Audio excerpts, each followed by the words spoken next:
Alright, Tactical Jason, it's time to make your practice sword safe.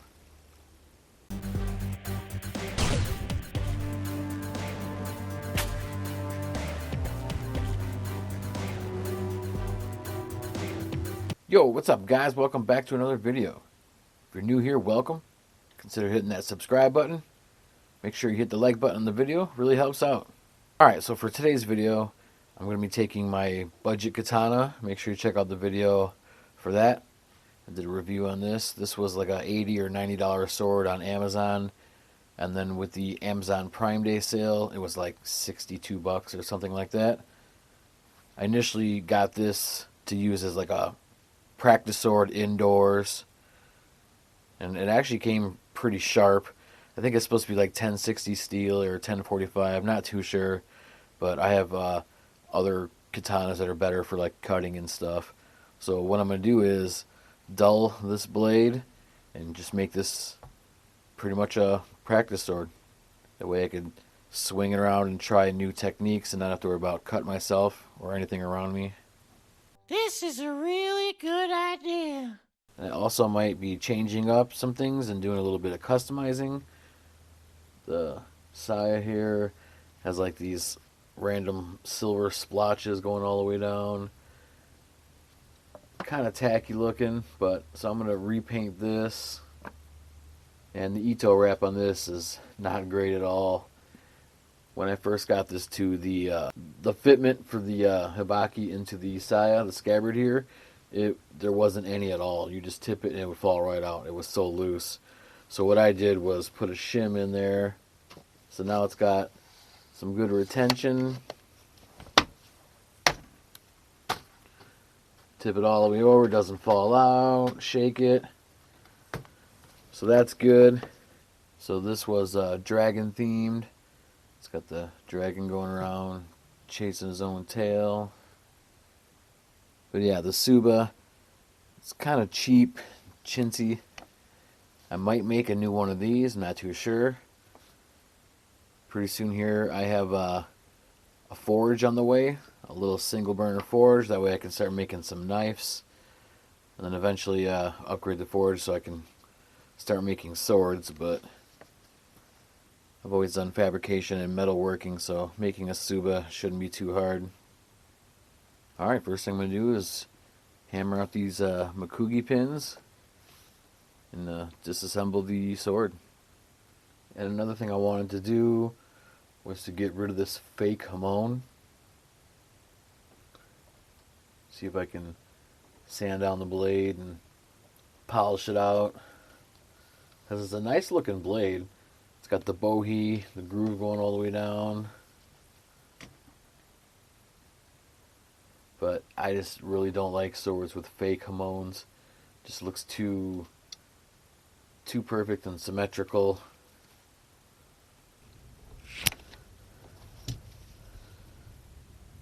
Alright. Gonna hammer out the pins. Oh, that one came out relatively easy.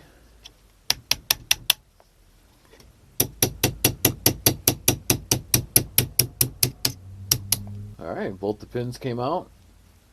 Still was tight, but it wasn't too tight to get out, which is a good sign. Sometimes on like cheaper swords, they're like glued together. So this is kind of nice, so you can take it apart and clean it and maintain it. Alright, most likely now the hard part is going to get the tang off of the handle, the suka here. There's a lot of ways showing how to do it. No matter what way you do, be careful, because whatever one you're working on is probably sharp.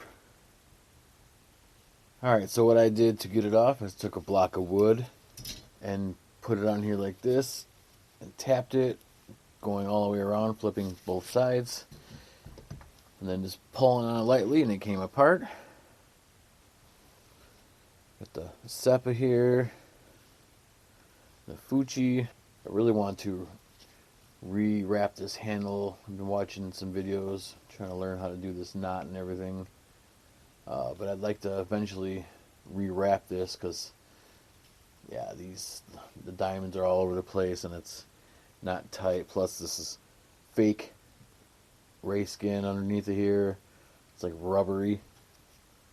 Alright, take the Suba off, the other Seppa, Hibaki. Oh, that's on there, a little tight. Everything actually fits really tight for a sword this cheap. I was expecting all these parts to be a lot cheaper quality, but they're actually pretty not bad. Nice Hibaki. Yeah, I just gotta measure the thickness of this, and I can make a new Suba if I wanted. And I could use the Seppa here, since it's already got the shape. I could use that to draw it out, use it as a template. And if I rewrap the handle, I'm definitely going to make some new Manuki pieces, because these are like shiny, almost like chrome and look fake. Doesn't really match the rest of the sword. Alright, using my digital calipers, 4.5 millimeters thick. See if I have any material that thick. I'm going to check the distal taper on the blade. Start at the spine. 6.6 millimeters. We'll go here to like the middle. 5.5. And we'll flip it around here. And then down here at the tip before it flares out, 4.3. And down to 2.2, 2.1 at the end of the tip there. First things first, I'm going to take some files and sandpaper and I'm going to dull this blade down so I don't cut myself working on it. I'm in danger. Alright, took some files and sandpaper and got the blade pretty dull. So now that's safe to work with. I checked, I do not have any paint right now, so I'm going to wait on repainting the saya, and I'm going to wait on making a Suba. I don't have any material thick enough, so I'll have to order some. But for right now, did a couple little things. So this is the Suba, like when it first comes, just like black paint, and then they kind of just wiped off the highlights. I took a wire brush, kind of went over it, and gives it a way better look in my opinion. Yeah, I just took my drill with a wire wheel thing on there and went over it. I'm going to do that with the Fuchi, and then the Seppa are like really shiny gold and look just kind of gaudy to me, so I'm going to sand those, and then I have some brass black solution stuff to kind of darken it up, so that might make that look a little better. So yeah, you can see like the black paint is kind of like shines and just looks, I mean it looks okay, but I think this looks way better. Took that brush to it, dulled everything up, gives the metal here kind of like a brush look.